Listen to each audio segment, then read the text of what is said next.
The young boy was thinking of Lieutenant Aaron Allen, who was shot and killed last week. Most of Malachi's sales came from people in Kokomo.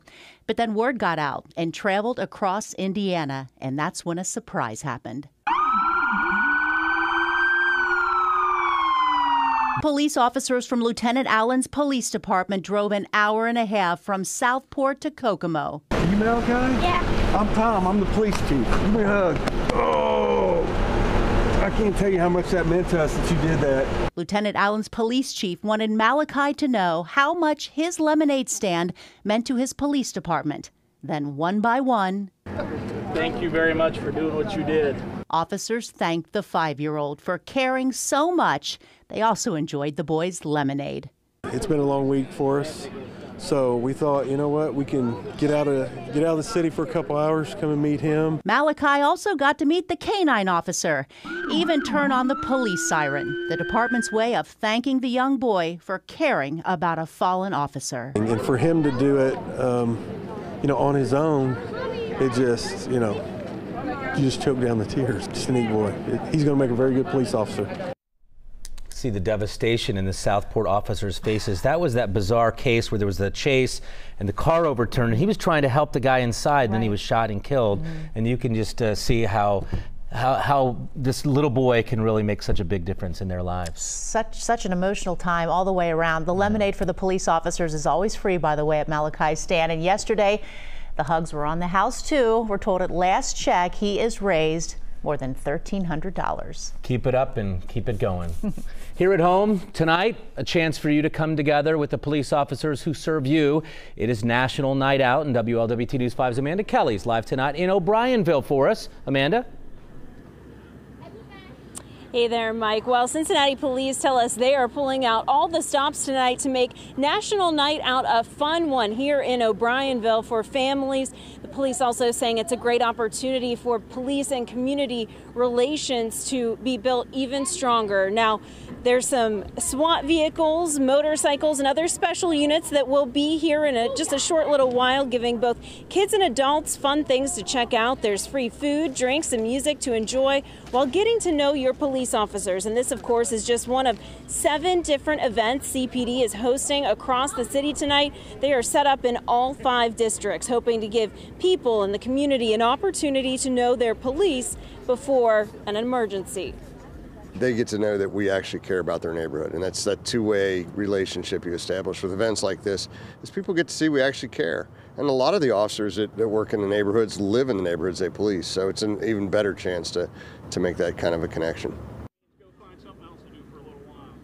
Now, this event goes on here in Owl's Nest Park from 6 to 9 o'clock this evening. Reporting live in O'Brienville, Amanda Kelly, WLWT News 5. All right, Amanda, great stuff. Now, I understand there's also a chance for kids to pick up some free school supplies there at National Night Out. Yeah, that's right, Mike. And the first 400 kids, grades K through 8, will be lucky enough to pick up some extra school supplies. The police department was actually partnered with Target, so I know it's hard to believe it's already back to school time, but it's a good way to get those supply lists started. Mike? All right, Amanda Kelly, live from O'Brienville. Big night today there between the police and the community. Thank you, Amanda. HBO has become the target of a cyber attack. Hackers claim to have upcoming episodes of the network's shows. HBO has not specified which series have been targeted, but Entertainment Weekly reports the program Ballers, starring Dwayne Johnson, a new show Room 104, and a script of the popular series Game of Thrones have all been compromised. It's unclear exactly the depths to which the information on HBO's servers has been breached, but early indications are that this is a massive invasion. This incident is the latest in a string of Hollywood cyber attacks. Sony suffered a major hack in 2014, which revealed private information and a number of embarrassing emails. So far, it's unclear who is behind the HBO hack. I know that our chief meteorologist, Kevin Robinson's a big Netflix junkie. He's always watching like true crime and these different shows. And if a hacker got in there and ruined the plot, It'd be a big deal for Kevin, I know that. It absolutely would. I tell you what, we're talking about the plot in today's forecast is, well, pop-up showers and storms are returning to the area over the next couple of days. There's just a few of them out there right now, but there's going to be a lot more of them in the days ahead. Here's a live look at radar. Things are pretty quiet around the immediate metro. However, we've got one downpour that's developed up here to the north of Versailles. It's pretty heavy where it's occurring right now. Very close to Osgood. You can see it cranking out quite a bit in the way of lightning there, up 421. So between Osgood and Lookout and Milan, we've got one locally heavy downpour. There's not a lot of action out there this evening. I don't expect a lot, but I certainly won't rule out a few hit and miss areas of rain. Temperatures across the area generally hovering in the low 80s right now. Maysville 82, Mount Orab 80, 84 up in Hamilton, rain cooled 79 in Versailles, a little bit warmer as you head down towards Louisville. Sparta coming in at 88. So here's a look at your evening forecast. Not everyone's going to see rain, so muggy sunshine with a few showers around. Temperatures are hovering near 80 now. They will fall back into the 70s once the sun sets. Our dew points or humidity levels continue to gradually climb across the area. This isn't the oppressive humidity, or we'd probably have a better coverage of showers and storms. But over the next couple of days, humidity levels will continue to gradually tick their way up, making it feel more uncomfortable, and a better coverage of showers and storms to come along with that.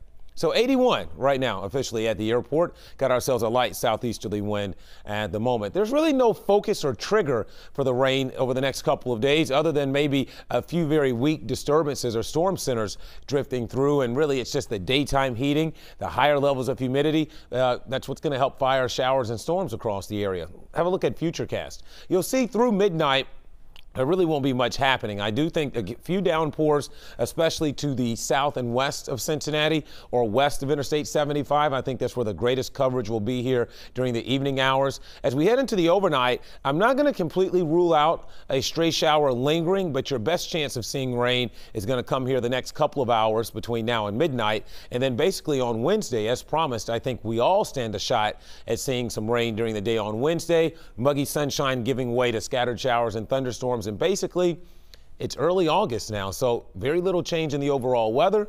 We'll do it all over again on Thursday. Pop-up showers and downpours during the afternoon and evening. So 67 for a low tonight. Again, the best chance for a shower is going to be before midnight, although that chance lingers even through the overnight. For tomorrow, steamy sunshine gives way to scattered downpours. Look for a high up around 85 once again. Here's a look at your 7-day forecast. Very little change over the next couple of days through Friday. On Friday, a strong cold front will come through in the morning, and that will help bring in some very comfortable air for Friday night and Saturday. So we are in much better shape Friday night and the Saturday. However, I've had to speed up the return of rain over the weekend. So while we get a break Friday night and the Saturday, I think we run the risk of seeing some pop-up storms in here as we get into Sunday afternoon and into Monday. Okay, thanks, Kevin. How far would you be willing to go to take shortcuts at work? Guess it depends what it is, but from logging onto your computer to never having to reach for a key card again. How many employees were willing to put a microchip inside them at a Wisconsin company? Plus, a backflip off a bridge goes terribly wrong for one man. How far he fell, how he hit the water, and what two people did to save his life. We'll tell you all about it when Cincinnati's WLWT News 5 returns.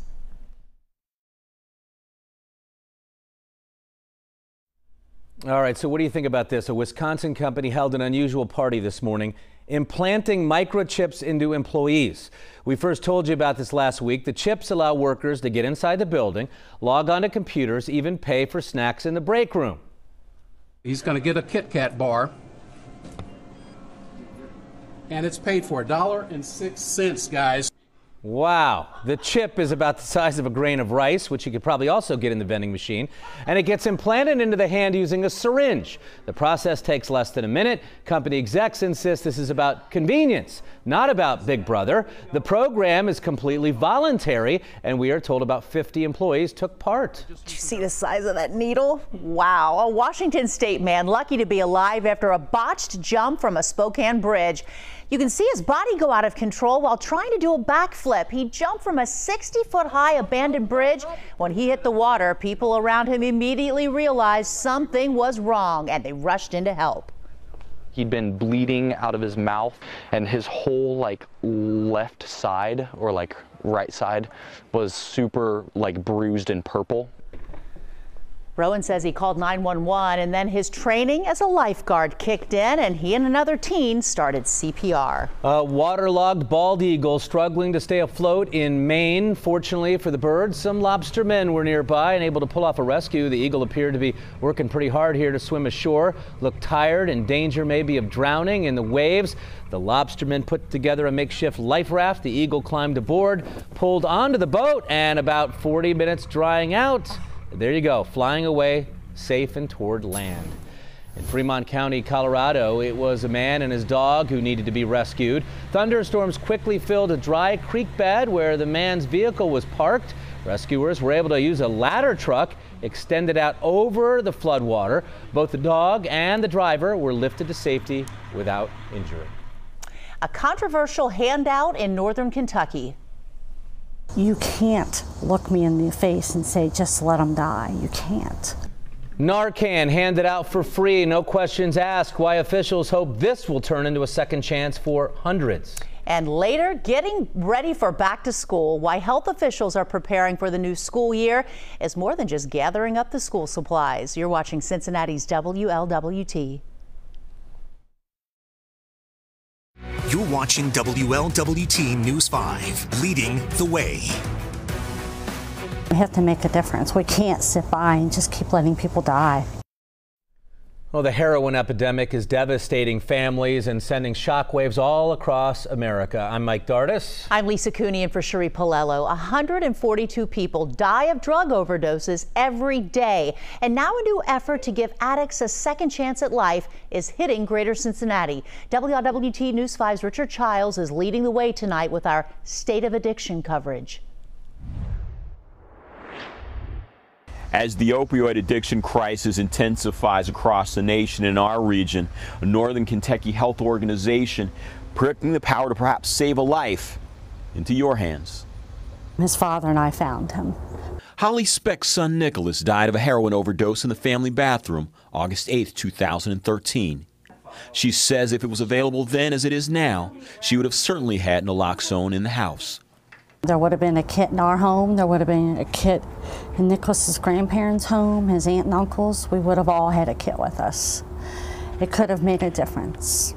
The Northern Kentucky Health Department is partnering with community agencies to make sure naloxone is available to anyone across the region, no questions asked. You take the spray, you get it, and you spray into the nostril as quickly as possible. You're going to wait about 2 to 3 minutes. Administering it is easy. First responders are already using it across the area every day to save lives. This could be someone's mother or father. This could be a sister or brother or your child. I think every life is worth saving. It's important to get it to the people that need it in a hurry. So the more people that are having it, you know, if somebody is carrying it in their purse or a family member has it in the house, to get people the help they need quickly is very important. Public health officials say the program is funded with private grant money, no cost to taxpayers, but empowers everyone. The ultimate goal for somebody with addiction is that we want them to get into treatment, improve their lives, and get on a path to a better life. Somebody can't do that if they've died.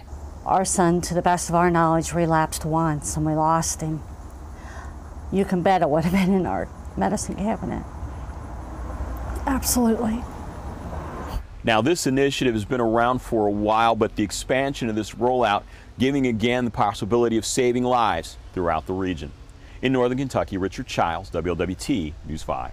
And those kits are scheduled to be given out weekly through county health centers in Northern Kentucky, but officials say no request will be turned away. The White House looking for a fresh start following the latest staff shakeup, but it's facing new questions now about a 2016 meeting between top Trump campaign officials and a Russian attorney. WLWT News 5's Sally Kidd is in Washington to explain tonight. Mike, what we're hearing from the White House today contradicts what the president's personal attorney said a couple of weeks ago. Flying home from the G20 summit, the Washington Post reports President Trump overruled his advisors and dictated a statement for son Don Jr., explaining his meeting with a Russian lawyer in June 2016. He certainly didn't dictate, but, you know, he like I said, he weighed in, offered suggestion like any father would do. The statement said the meeting was primarily about Russian adoptions, but emails revealed a different purpose. The meeting was arranged so Don Jr. could hear incriminating evidence about Hillary Clinton as part of a Russian government effort to help Donald Trump win the presidency. When asked about it in July, the president's attorney said, I wasn't involved in the statement drafting at all. Nor was the president. Sekulow today says the article's characterizations are, quote, misinformed and inaccurate. Democrats say this raises more questions for special counsel Mueller. I can't believe any worthwhile prosecutor can ignore this. I mean, this is a reality. But legal experts say technically the president did nothing illegal in this instance. Lying to the public is not a crime, but it's a terrible idea, partly because the public loses faith in you. But also, there's an investigation going on. And when you start lying, it looks like you're trying to cover something up. The top Democrat on the House Intelligence Committee, Congressman Adam Schiff, says if the president did, in fact, dictate Don Jr.'s statement, that indicates a troubling willingness and intent to mislead. In Washington, Sally Kidd, WLWT News 5. And special counsel Robert Mueller is investigating Russian interference in the 2016 election and possible collusion by the Trump campaign. Several congressional committees are also looking into it. Meanwhile, U.S. diplomats in Russia began the process of leaving the country. It comes after Russia's President Vladimir Putin ordered the United States to cut back its diplomatic staff. The move comes in retaliation to the new U.S. sanctions placed on Russia. The U.S. is expected to cut 60% of its staff by the 1st of September. Now, just into the WLWT newsroom, the U.S. Senate has just confirmed Christopher Wray to be FBI director. Wray replacing James Comey, who was fired by President Donald Trump. The vote overwhelming in Wray's favor, 92-5. Wray is a former high-ranking official in President George W. Bush's Justice Department who oversaw investigations into corporate fraud. New information surrounding Ford's Explorer version of the Police Interceptor and the issue of potentially dangerous levels of carbon monoxide leaking into the vehicles. The popular police cruiser is being used all over the country. Today, the Ohio State Highway Patrol tells us they have not had any issues with their cruisers. Meanwhile, police in Blue Ash tell us they took action months ago by installing detectors. Ford is fixing the problem free of charge. Developing now, a suspect still on the loose after a northern Ohio deputy is shot. The Fulton County Sheriff's deputy was pursuing a stolen vehicle right near the Michigan state line when shots were fired Monday night. The deputy's name has not been released. The 18-year-old suspect took off. A passenger inside the car was arrested. That deputy was rushed to the hospital, said to have non-life-threatening injury. A 2-year-old Detroit girl reportedly safe after being abducted, prompting an overnight Amber Alert and a police chase. The girl was taken from her aunt's home about 2:30 this morning. Her mom's boyfriend reportedly took her, then led police on a chase that crossed several counties. After an hour, the chase ended with a crash. 2 suspects were taken into custody. No charges are expected to be filed in a shooting that left a 2-year-old Kentucky boy dead. Police say the 2-year-old, along with his 3-year-old brother, were playing with a gun when it went off Monday night. A relative was watching the toddlers at their home while their mother was at an appointment. The boys found the gun inside a bedroom closet. The 2-year-old was shot in the head and rushed to the hospital. Officials say the case should hammer home the importance of making sure all guns are properly secured. It just takes a few seconds for this to happen, a few minutes. So, and just know that also. I mean, if you have a gun, you think your kid would never do it, or you don't think they have time to get to that gun. It doesn't take very long for this to happen. Detectives say they believe the boys were able to climb onto something and they were able to reach a gun on a shelf in that closet. Authorities are not sure why 2 men would want to dig up the grave of a woman buried nearly 15 years ago. Emily Howard died in November of 2002. A teenager visiting Stacy Cemetery in Martin County, Kentucky, discovered the grave dug up until the point the coffin was exposed. One of the suspects is actually Howard's grandson. He's James Howard. Another man, T.J. Luster, was also arrested. The 2 are charged with violating graves. A relative says Howard was buried with a porcelain doll and photos, but no motive has been revealed. Two Northern Kentucky 911 dispatch centers are planning to merge over the next year. The city of Erlanger merging its 911 center with Kenton County's dispatch center. The transition won't be finalized until next July as employees receive new training. The city of Erlanger says this will help reduce costs and improve public safety. Florence police need your help identifying some shoplifting suspects. These women reportedly stole items from the Florence Walmart last month. It happened July 18th. If you know who these women are, police would like you to give them a call. A West Side tradition like no other, the Delhi Skirt Game this Friday, Delhi Park. It is the 40th year for this fundraiser. It celebrates everything the West Side is known for. There's food and there's beer, a kids area, fireworks to end the night. The day before, there's a big tailgate party. The big draw, the men of Delhi who don dresses and wigs, changing into character for the softball game. Some of us, we spend quite a bit of money on outfits, but we're like, oh man, I spent too much. You know what? By the time the game starts, my money was well worth it. Just to see the smile on the people's faces and just have fun. I love the interview with a straight face with that on. You spent too much. No humidity though, so good hair day for him. Right. Yes, the games raise money for neighbors in need in Delhi. More than $2 million has been raised in the last 40 years, and it all gets started Friday night, 5 at Delhi Park. Our own Randy Rico is going to probably wear glasses like that. She's taking part in the home run derby. And she will look better than all of them, I'm sure. She will. She'll probably win the derby. Well, it's not often a 16-year-old gets a chance to pitch in a game at Great American Ballpark. Chances are even less if you are a 16-year-old girl. But for one young woman, it's the opportunity she's been waiting for a while. WLWT News 5's Derek Forrest explains why she has a name and an arm you may remember. You guys remember Mo'ne Davis, right? Everyone, including those on the hill, on their feet. It's over. A complete game for Mo'ne Davis. Yes, well, that Mo'ne Davis, the pitching star of the 2014 Little League World Series. Now, she was in town with her Phillies RBI team as they are participating in the World Series, and she experienced something a lot of fans have wanted to see for a long time. She finally got to set foot on her Major League mound. It was actually pretty cool. I thought it'd look a lot further, but it wasn't as far as I thought, so I think I did pretty well for the first time. Mo'ne says it's been an interesting journey since 2014, but it's something she cherishes. It's been, at first it was crazy and then it calmed down, but like whenever we go to like baseball tournaments, there's a lot of kids that'll come up to me and take pictures. Just pretty cool. And it's also something she doesn't want to be completely remembered for. I want to play college basketball, hopefully make it to the WNBA, but if not, then just be happy. Not let Little League be the peak of my life, so got to keep working and stay and get a good education. As for Mo'ne moving forward, she still participates in a ton of different sports. Obviously, baseball, she plays on her high school softball team and also plays basketball. That's now her concentration, as she's hoping she can play Division I ball at the next level. Reporting from Great American Ballpark, Derek Forrest, WLWT News 5 Sports. Incredible. She's one busy young lady. As for Mo'ne's performance on the mound today, she pitched 2 relief innings, giving up 1 hit, walking 2 batters, and gave up 2 runs. One of those were earned in a 4-3 loss. I wanted to play Division I sports too. But, you know. She's going to do it all, it sounds like. She's going to do it. Yeah, it didn't happen for me. Thousands of local kids now just weeks away from the first day of school. Setting the alarm, getting up, getting into a schedule. The Advice health experts say will have your kids back and ready to get to school. And if you or your kids are iPhone users, there's an important recall that may impact you, why a popular phone case could be harmful.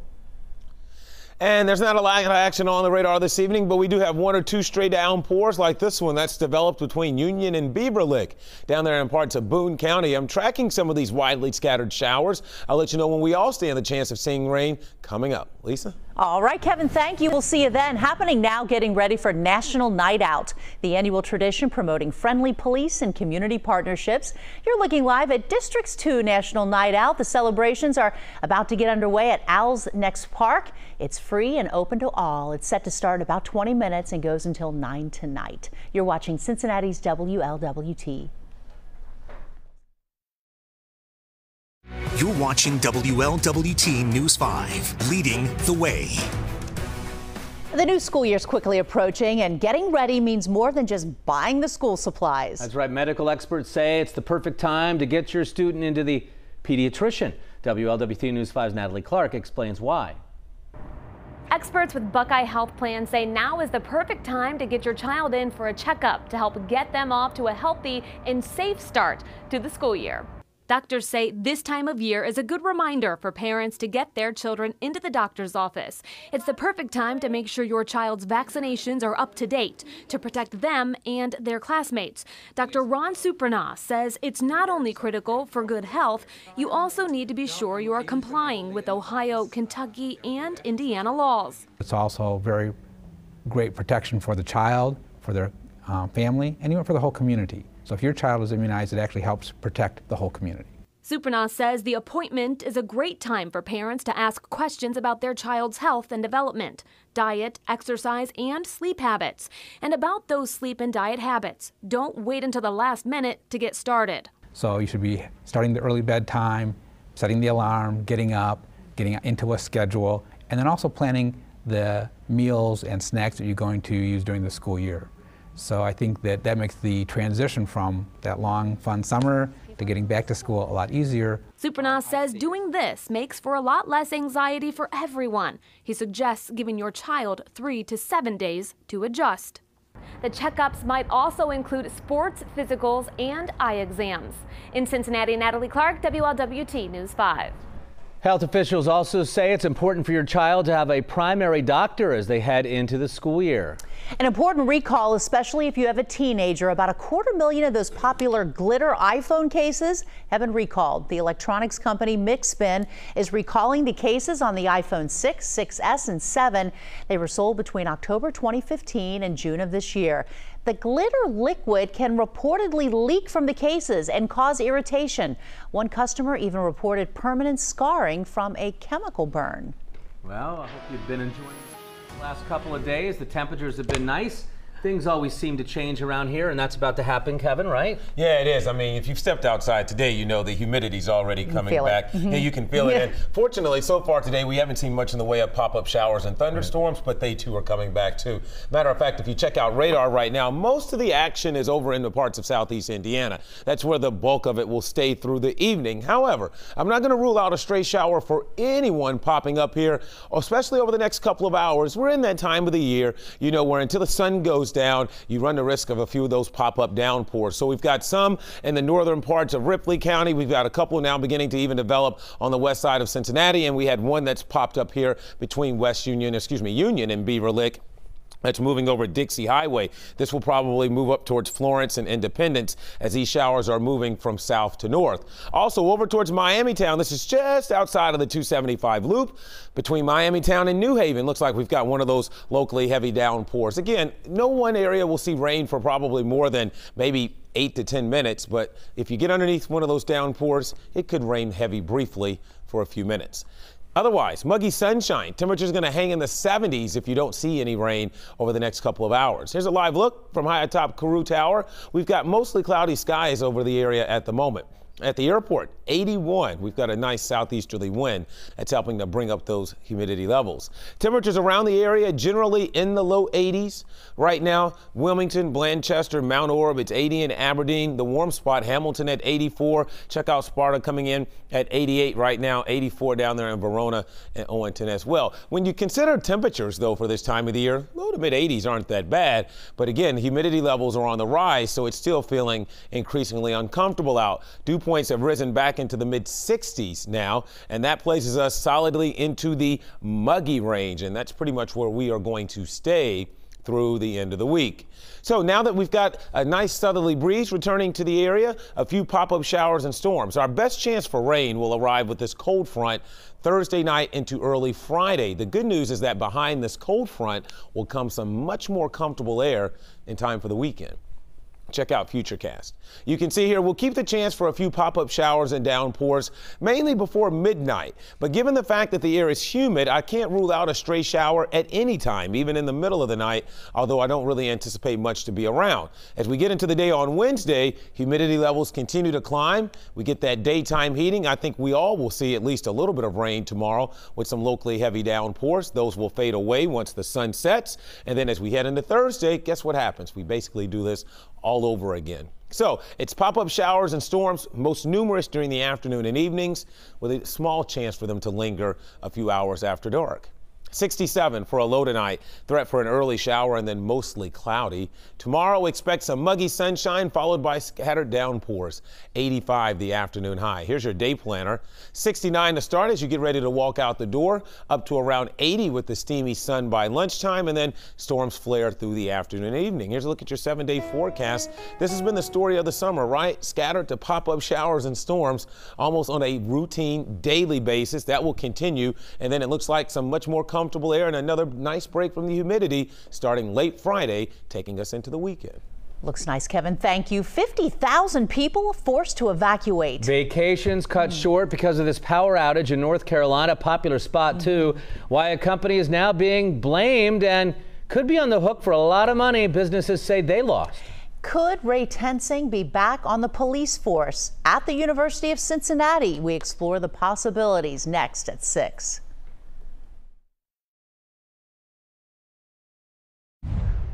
Alabama authorities still searching for an escaped inmate. He is the last of a dozen men who broke out of jail Sunday night by tricking one of the guards. Those inmates, ranging in ages from 18 to 30, convicted of crimes from disorderly conduct to attempted murder. Brady Kilpatrick is still on the run, and now the inmate's secret weapon to what helped him escape is being revealed. They used peanut butter. Inmates been pretty smart on what their plan was. Changing some numbers on the door with peanut butter. That may sound crazy, but these people are crazy like a fox. I'm not going to make any excuses. It was a human error that caused this to happen.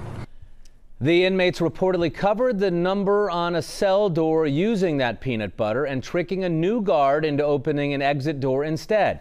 Most of the men were caught within hours of escaping. Lawsuits pending now after thousands were forced to evacuate North Carolina's Outer Banks. Visitors' vacations ruined and businesses dependent on tourists reeling from the lost income. A construction company is believed to be behind the outage. 3 lawsuits have now been filed saying the company was negligent and should pay the financial losses these businesses have suffered. The governor agreeing, saying the company should pay once all the facts are known. An estimated 50,000 tourists had to leave. Next at 6, a car slams into a tree, injuring a 10-year-old. It just sounds like a cannon going off. It almost sounded like a bomb going off when it hit the tree. The man behind the wheel walks off, leaving the boy in the front seat. What witnesses say happened after that will shock you even more. Plus, after 2 mistrials, Ray Tensing could be back in a UC police uniform. WLWT investigates the chances the former officer will get his job back. You're watching Cincinnati's WLWT News 5.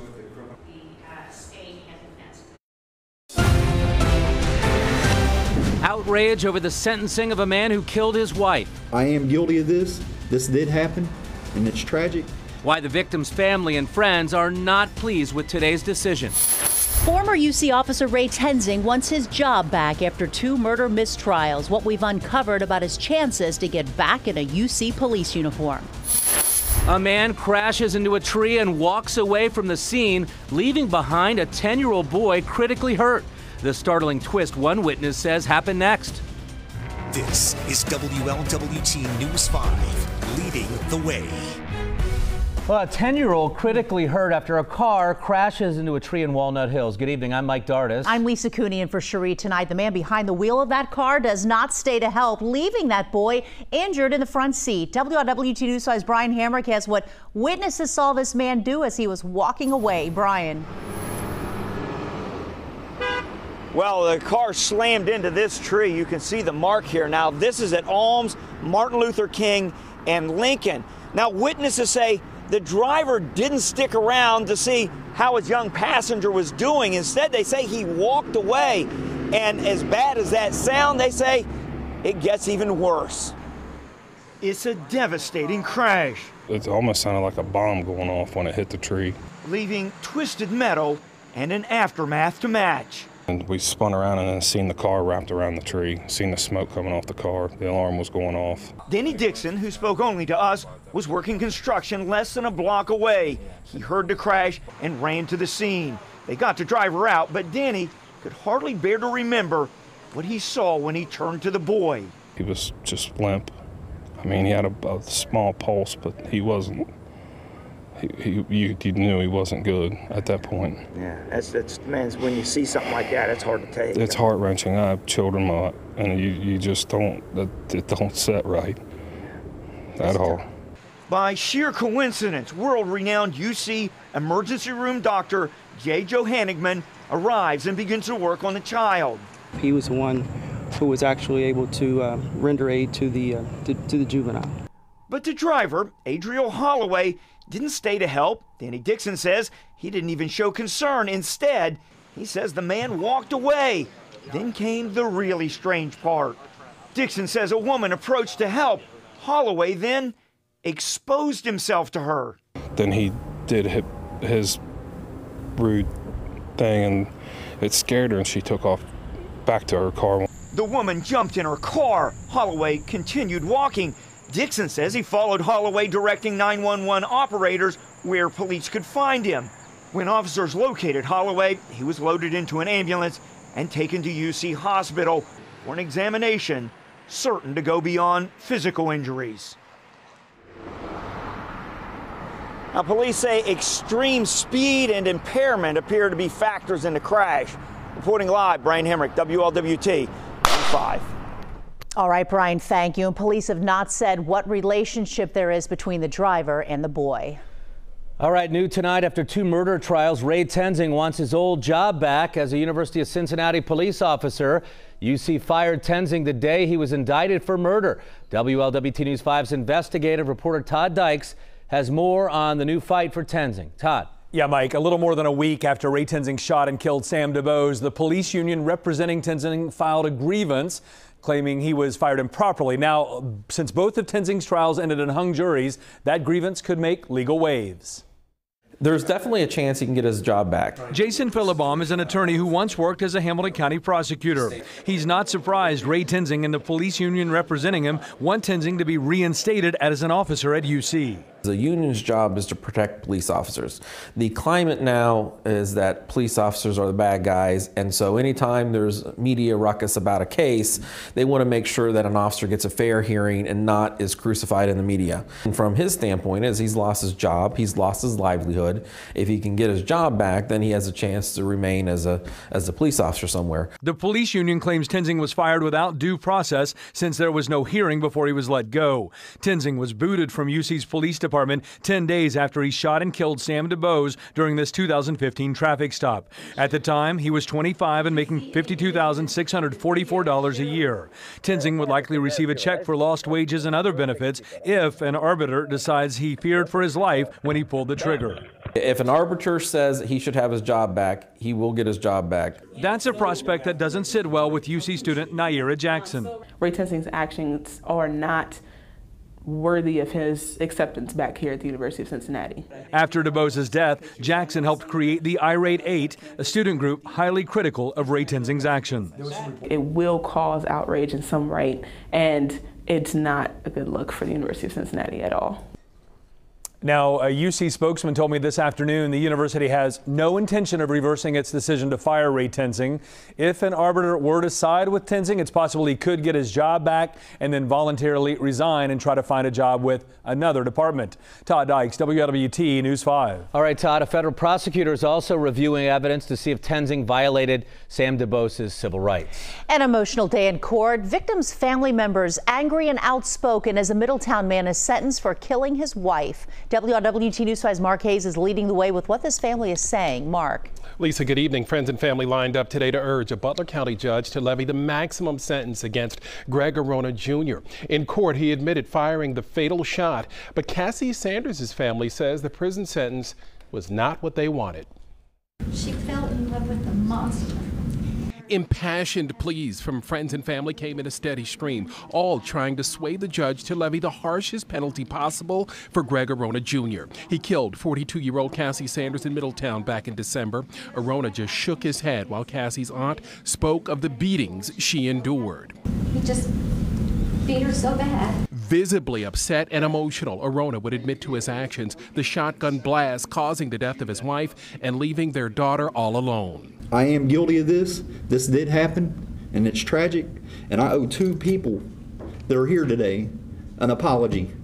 One that ain't and one that is, because those are the only two people in Miss Sanders' family that have been around in 7 years. Arona also took time to ask tearfully for forgiveness from his daughter and his wife. Friends of the victim demanded the maximum penalty, 18 years to life, but the judge decided on a 13-year prison term with no chance to get out early. I think that the judge made a good call on that. I'm just thankful he got as much as he could, because he's a murderer and he deserves more, but we'll go with that. Judge Oster handed down 10 years for the involuntary manslaughter and 3 years for the gun charge. He also said he hopes Cassie's family will be able to find peace in his decision, but he knows it won't be easy. Mark Hayes, WLWT News 5. All right, Mark, thank you. New surveillance video shows the moment a man fires several shots outside a Northside restaurant. 3 people were shot outside the Knowlton Tavern Saturday. All were taken to UC Medical Center with serious injuries. In this surveillance video, you can see the man running up on a group of people outside the bar, firing several rounds. You can see the muzzle flash there from 2 of the shots seen there on video.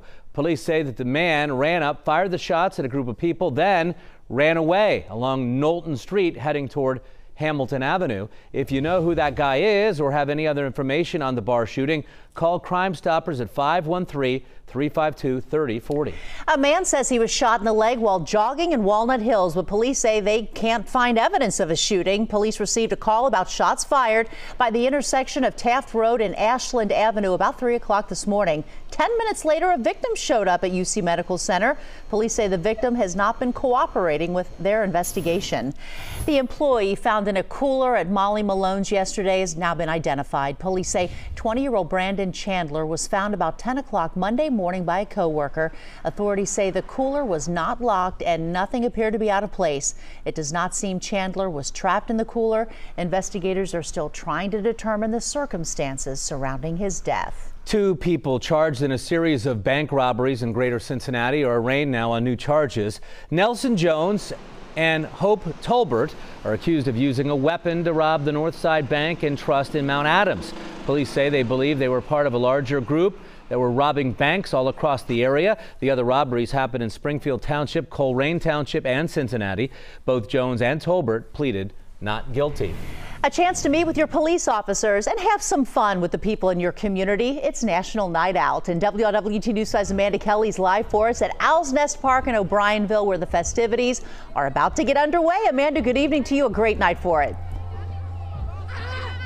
Yeah, hi there, Lisa. This is a great night. We are here at Cincinnati Police District 2's National Night Out. This is a great opportunity for folks in the community to get to know another side of the officers who serve in their neighborhoods. I'm going to step out of the way now so you can get a look at the people just starting to get here now to Owl's Nest Park. Police are offering free food, drinks, and entertainment here in O'Brienville. Cincinnati SWAT vehicles, motorcycles, and other cars are on display, giving both kids and adults something to check out. There's also plenty of opportunities to talk with officers that work in your neighborhood to help build a positive relationship before that emergency call. Now, this is just one of 7 events Cincinnati police have going on across the 5 districts tonight. Cincinnati's chief says they are excited to have some fun while working on building strong police community relations. I think it's very important that everyone comes out and really express the fact that they can have control of what happens in their community, and that it is actually the community that is at the root of crime and being present and making sure your neighborhoods are safe. So. Now, this event here at Owl's Nest Park goes from 6 until 9 o'clock this evening. There are many others, though, going on across the tri-state. Lisa? And Amanda, there's also a chance for these kids to get some free school supplies at National Night Out tonight. Yeah, that's right, Lisa. Police officers have teamed up with Target, and the first 400 kids grades K through 8 can stop by and pick up some free school supplies. It's hard to believe it's already back to school time, but it's a great opportunity to start checking some things off of those lists. Right back to you guys. That is for sure. Only about 2 weeks away now, especially for CPS. Amanda Kelly live for us from O'Brienville. Thanks, Amanda. Well, it should be a great night, as Lisa mentioned, for National Night Out. Only a few communities could see some pop-up showers. We've got our chief meteorologist, Kevin Robinson, here. Cincinnati's most accurate forecast doesn't look like it there, Kevin. Nice and pleasant now. Yeah, it is. Just a tad bit on the muggy side out there. And as you mentioned, though, most communities aren't going to see anything out there, but I'm not going to rule out the chance for a few stray pop-up showers. We've got a couple over here on the west side of the 275 loop and then a few more across parts of southeast Indiana. Better chances of rain awaiting the horizon. I'll let you know when that comes up here in just a little bit. Thank you. A former Mason High School running back, a star football player, is now headed to prison. I couldn't miss it. I mean, that was not only her justice, but my justice too. How the 19-year-old sentence is giving closure for one teenager. It's next, only on WLWT. Plus, taking on the state of addiction, the new effort putting life-saving drugs in the hands of people who can help addicts. When we come back on Cincinnati's WLWT News 5.